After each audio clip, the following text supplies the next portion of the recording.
அம்மாடி இந்து எங்கம்மா கிளம்பிட்ட? என்னப்பா புதுசா கேக்குற? வேலைக்குதான். நீ எங்க போயிட்டு வர? இது என்ன கையில? உன்னை தொல்லை பண்ண வேண்டான்னு தான் டிஃபன் வாங்கிட்டு வந்தம்மா.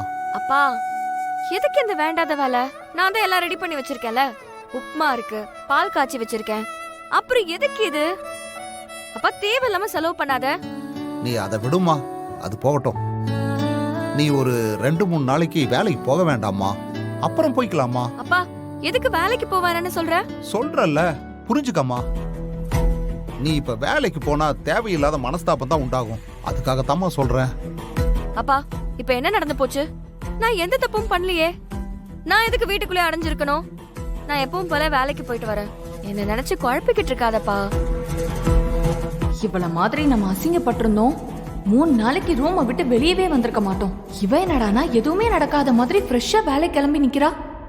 இந்த வீட்ல எவ்வளவு மோசமான சூழ்நிலை வந்தாலும் எனக்கு அம்மா சொன்ன வார்த்தை கேட்டுக்கிட்டே இருக்குப்பா. ஆரம்பிச்சிட்டாடா மறுபடியும் அம்மா சென்டிமெண்ட்ட. முடியல.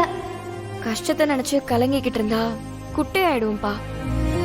அதுல எல்லாரும் கல்ல தூக்கி போட்டு போய்கிட்டே இருப்பாங்க. அதுக்கு என்னைக்கும் இடம் கொடுக்க கூடாது. நதி மாதிரி ஓடிக்கிட்டே இருக்கணும். எல்லா தடையையும் உடைச்சு ஓடணும். நான் ஓடிக்கிட்டே தான் இருப்பேன்பா. என்ன இதெல்லாம் தடுக்க முடியாதுப்பா.